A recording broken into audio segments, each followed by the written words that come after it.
시청자 여러분 안녕하십니까? 한 주간의 한인사회 주요 소식을 전해드리는 KBN 뉴스 주간 브리핑입니다. 이번 주는 9.11을 시작으로 한국에서는 지진 소식이 들려오고 대선 주자 클린턴이 휘청거리는 모습을 보이면서 지지율이 하락했습니다. 기회를 찬스로 놓치지 않았던 트럼프가 있었는가 하면 화요일에 치러진 뉴욕주 예비선거는 기대 속에 아쉬움을 남겼습니다. 하지만 15일 클린턴이 선거 운동에 복귀했고 한인사회도 민족 최대의 명절 추석을 맞았습니다. 개인의 슬픔, 사회적 고난, 자연재해 속에서도 일상은 우리의 삶을 굳건히 지탱해 주었습니다. 오늘의 첫 소식은 한인동포 사회에 관심을 모았던 뉴욕주 예비선거입니다. 이번 선거 결과의 이모저모를 분석해 봤습니다. 이보현 기자가 보도합니다. 뉴욕주 상원 16선거구 민주당 예비선거는 이변 없이 현역 스타비스키 의원의 승리로 끝났습니다. 결과는 1,300여 표 차이, 2년 전 예비선거와 그 결과는 크게 다르지 않았습니다. 선거 유세 기간 초반 학급 과밀화 해소와 퀸즈 지역 소상인 비즈니스 활성화 공약 등을 내건 정승진 후보의 도전이 거셌지만 민주당 지지자가 다수인 퀸즈 지역에서 지역 주민들과 당의 지지가 확고한 스타비스키 의원을 이기기엔 역부족이었습니다. 또한 선거 막바지에 터져나온 정 후보의 성소수자 발언과 낙태 반대 발언은 뉴욕주에서 가장 진보적이라고 평가받는 퀸즈 지역 민주당의 공격을 받았고 정 후보의 개혁적 이미지에도 타격을 입혔습니다. 이번 선거의 패인은 이 막강한 당의 표심을 뚫지 못했다. 이 성소수자와 그다음에 이 낙태 문제에 대해서 전혀 반대되는 이런 입장을 밝힘으로써 실제 이 좀 젊고 개혁적인 유권자들이 대거 이탈을 하지 않았는가 이렇게 평가를 합니다. 한편 한인 유권자의 참여도 역시 도마 위에 올랐습니다.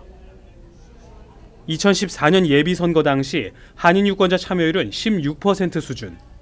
물론 전체 유권자 참여율 6%의 3배가량이었지만 소수 개임을 고려할 때 압도적인 참여율이라고 보기 힘들다는 것이 전문가의 평가입니다. 일반 투표율보다 조금 높다는 것에 만족하지 않고 그야말로 결집된 힘을 만들기 위해서는 80% 이상 투표를 해야 된다. 그렇게 저는 생각하고 있습니다. 이번 정승진 후보의 도전 실패로 향후 지역구에 도전하는 한인 정치인들에게는 지역구민과의 소통을 원활히 하고 정당 활동을 통해 정당의 지지를 얻는 것이 중요하다는 숙제가 남겨졌습니다. KBN 뉴스 이보현입니다. 9월 금리 인상 가능성이 낮아졌습니다. 연방준비제도가 금리 인상을 유보하는 방향으로 가닥을 잡았다고 월스트리트저널이 보도했습니다. 월스트리트저널은 13일 분열된 연준이 유보로 기울어져 있다는 제목의 기사에서 저물가로 인해 연준 위원들이 금리를 올릴 긴박감을 느끼지 못하고 있다고 설명했습니다. 연준이 금리 동결로 돌아섰다고 단정하기에는 아직 이릅니다. 하지만 월스트리트저널은 최근 연준 인사들이 밝힌 인터뷰 내용을 언급하며 시니어급 위원들이 금리 이동에 대한 긴박감을 거의 느끼지 않고 있다고 진단했습니다. 지난 12일 라헬 브레이나드 연준 이사의 연설은 9월 금리 인상 전망을 높인다는 관측이었지만 이사는 금리 인상을 자제하는 기존의 입장을 되풀이했습니다. 올해 실업률이 큰 폭으로 움직이지 않으며 유휴 노동력 감소도 둔화했다는 점을 위원들은 주목했습니다.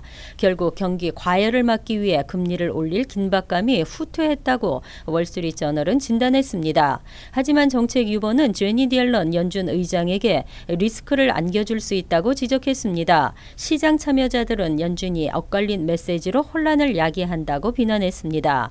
한편 골드만삭스도 12일 보고서에서 연준의 9월 금리 인상 확률을 40%에서 25%로 낮춘다고 밝혔습니다. 지난 4년간 한인들의 불체청년 추방유예 접수와 승인이 출신 국가별로 5위를 기록했습니다. 신규 신청에서는 90% 이상의 승인율을 기록했고 최근 늦어지고 있는 갱신에서도 77%의 승인율을 기록했습니다.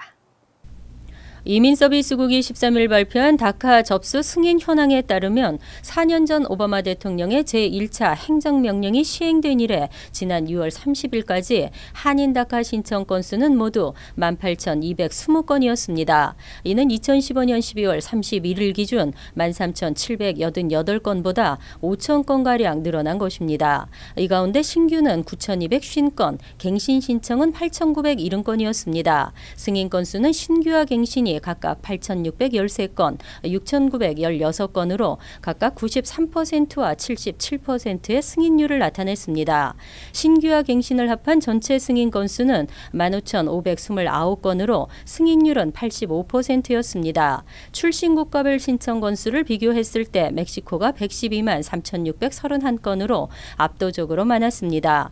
해당 기간 전체 다카 신청의 77%를 멕시코 출신 이민자들이 차지한 것입니다. 다음으로는 엘살바도르가 5만여 건, 과테말라가 3만여 건 등으로 나타났습니다. 주별로는 캘리포니아주가 신규 갱신 포함 42만여 건으로 가장 많았고 뉴욕주가 7만여 건, 뉴저지는 2만여 건으로 나타났습니다. 한미 금융정보 자동교환협정 비준안이 한국 국회를 통과하고 공식 발효됐습니다. 미국과 한국의 조세 당국이 역외 탈세에 대한 강력한 무기를 손에 쥐게 됐습니다. 한미 금융정보 자동교환협정 비준안이 지난 7일 한국 국회를 통과하면서 8일부터 공식 발효됐습니다. 연방국세청은 한국에 개설된 5만 달러가 넘는 미국 납세자의 계좌 정보를 받을 수 있고 한국 국세청도 미국 내 은행에 연간 이자 10달러를 넘는 예금 계좌를 보유한 한국 납세자의 금융정보를 받을 수 있게 됐습니다. 금융정보 자동교환협정은 국회 비준을 얻지 못해 금융정보 교환 시기를 1년 유예시킨 바 있습니다. 이에 따라 9월 내 정보 교환은 어려울 것으로 보입니다. 한국 정부는 2014에서 15년 정보를 올해 안으로 교환할지 또는 올해까지 포함된 3개년치 자료를 2017년 9월 말까지 서로 주고받을지에 대해서 미국 정부와 재협의할 것이라고 전했습니다. 한편 한미 금융정보 자동교환협정은 해외 금융 계좌 신고 제도의 부진한 성과를 개선하고 실효성을 제고할 목적으로 지난 2010년 버락 오바마 행정부가 실시한 제도로 전 세계 112개국이 협력하고 있습니다. 미국 납세자는 매년 말 해외에 있는 금융계좌 금액이 개인 5만, 법인은 25만 달러 이상이면 의무적으로 IRS에 신고해야 합니다.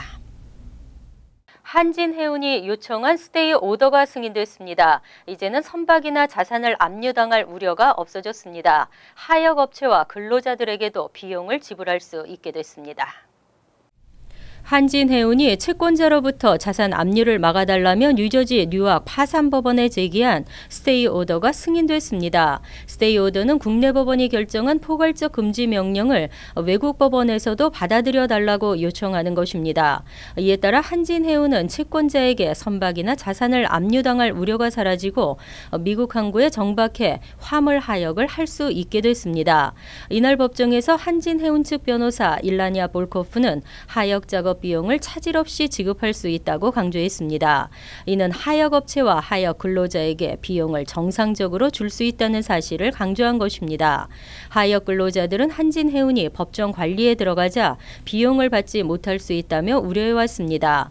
한편 이로써 현재까지 한진해운의 스테이 오더 신청을 승인한 국가는 미국, 일본, 영국 등 3곳입니다. 싱가포르는 스테이 오더를 임시로 승인했고 다음 주 중 최종 결정을 내릴 예정입니다. 한진해운은 캐나다, 독일 등 다른 주요 거래 국가에도 스테이 오더 신청 절차를 밟고 있습니다. 뉴욕시 곳곳에 서민 아파트가 신축되고 있습니다. 지난 한 달 동안에만 약 600여 가구의 서민 아파트가 입주 신청을 받고 있습니다.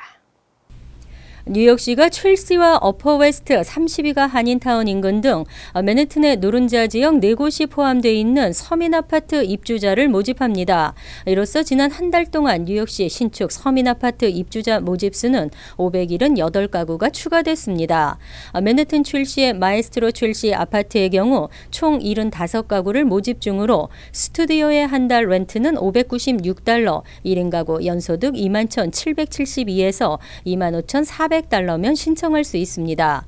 연소득이 34,972에서 36,250달러인 2인 가구의 경우 2베드룸을 $979에 렌트할 수 있습니다.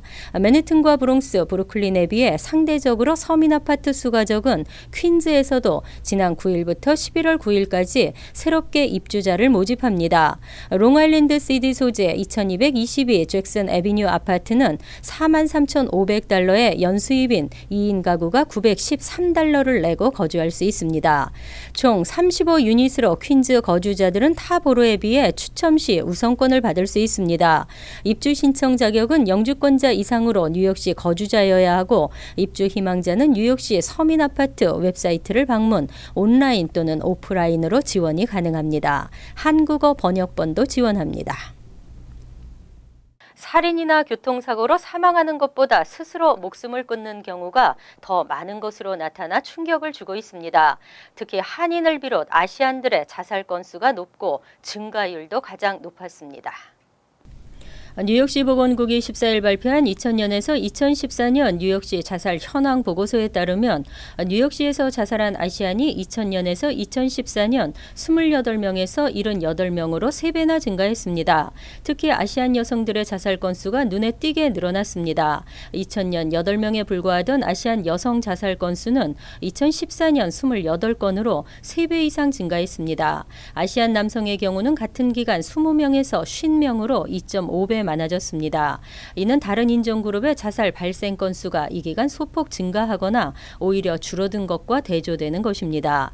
뉴욕시 전체로는 2014년 총 565명으로 2000년 448명과 비교해 20%가량 증가했습니다. 인종별로는 백인이 2000년 235명에서 2014년 289명으로 20% 증가했고 히스패닉은 86명에서 98명으로 14% 증가, 흑인은 86명에서 84명으로 소폭 줄었습니다. 보로별로는 2014년 141건을 기록한 퀸즈가 차지했는데 이 중 한인 밀집 지역들에서 자살이 많았습니다. 연령별로는 25에서 44세가 가장 많았고 45에서 64세 중년이 다음을 이었습니다. 미국에서는 조용한 가운데 가족끼리 친지끼리 모이는 추석이 더 익숙합니다. 지난 15일 한민족 최대 명절 추석을 맞아 고국 생각이 간절한 어르신들을 위해 작은 음악회가 열렸습니다. 세종 솔로이스트가 준비한 나눔 음악회, 아름다운 클래식과 가곡들이 고향에 대한 향수를 달래줬습니다. 이보연 기자가 취재했습니다. 추석은 고국에서 먼 뉴욕, 뉴저지에도 어김없이 찾아왔습니다. 오늘 오전 비영리 음악단체 세종 솔로이스트는 명절을 맞아 고향 생각이 간절한 어르신들을 위해 뉴저지 팰리세이즈 팍 시니어 센터에서 나눔 콘서트를 열고 아름다운 선율을 선사했습니다. 이번에는 추석이 이제 한국의 먹는 것도 나누고 하는 이제 아름다운 명절이니까, 아름다운 트래디션이 있으니까 저희는 저희가 가지고 있는 제일 좋은 기프트가 음악인 것 같아서 음악을 가지고 이렇게 여기 시니어 센터를 방문했습니다. 이번 공연은 바이올리니스트 권민지, 비올리스트 김정연, 피아니스트 준희정 씨가 함께한 음악 나눔이었습니다. 엘가의 사랑의 인사로 시작된 음악회는 슈베르트의 아베 마리아, 김동진 작곡의 가곡 가고파로 이어져 고향에 대한 그리움을 잠시나마 달래줬습니다. 세종 솔로이스트는 오는 30일 유엔에서 한국 유엔 가입 25주년 기념 음악회와 12월 17일 카네기 홀 등에서 연례 기금 모금 갈라 콘서트를 열 계획입니다. KBN 뉴스 이보현입니다. 일찍 사회에 뛰어들어 경험으로 승부하는 시대는 지났습니다. 하나라도 더 배우고 실력을 쌓아야 사회 진출이 늦어도 성장이 빠른 것으로 나타났습니다. 거기에 더해 하나라도 더 스펙을 쌓아야 하는 추세이다 보니 경쟁률은 더욱 치열합니다. 대졸 일자리는 불경기 때 줄어들다가도 경기가 회복되면서 배로 증가하는 것으로 나타났습니다. 하지만 고졸이야 일자리는 경기에 상관없이 회복 기미가 불투명한 것으로 나타났습니다. 학력별 일자리 수 격차가 갈수록 커지고 있는데요. 젊은 층의 고민이 커질수록 부모 세대 허리도 휘고 있습니다. KBN 뉴스 주간 브리핑 여기서 마칩니다. 시청해 주신 여러분 고맙습니다.